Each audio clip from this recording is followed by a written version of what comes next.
Guys আজকে সকালবেলায় ছায়ের মধ্যে দাঁড়িয়েছিলাম আর তখনই পেছু থেকে ও মাই গড, না মানে কি আর বলবো গাইস, শুধুমাত্র একটা বইয়ের অভাবে এত কষ্ট।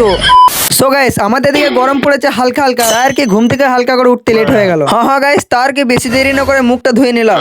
তারপরে গাইস ছায়াতে দাঁড়িয়ে দাঁড়িয়ে আমি ভাবছিলাম আমার বিয়েটা কবে হবে। এত কষ্ট আমি আর সহ্য করতে পারছি না। তো যাই হোক, সবকিছু কমপ্লিট করার পর আমি ভাবছিলাম আজ থেকে আর না দেবো না।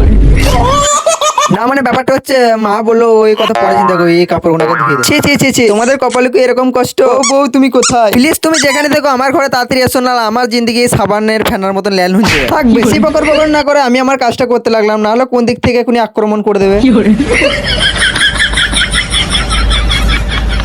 আর গাইস আমার পায়ে জাঙ্গিয়াটাও এত সেন আমার মাথাটা ঘুরিয়ে দিল। আর গাইস ওই কাজটা কমপ্লিট করে দেওয়ার পর আমি চলে গেলাম আমার ভাইয়ের শখের সতীনকে নিয়ে আদ্রা। বাবার জন্য ফার্স্ট টাইম আমি আমার ভাইয়ের শখের সতীনকে নিয়ে আদ্রা যাচ্ছি। হ্যাঁ গাইস আমি চলে গেছিলাম আমার ভাইয়ের বেটিকে আনতে। তারপরে গাইস এটিএম থেকে কিছু কাগজের নোট বার করে আমরা চলে এলাম বাড়ি। তারপরে আমার ভাগনা একটা আমাকে চকলেট দিয়ে আমার মনটা ভেঙে দিয়ে চলে গেল।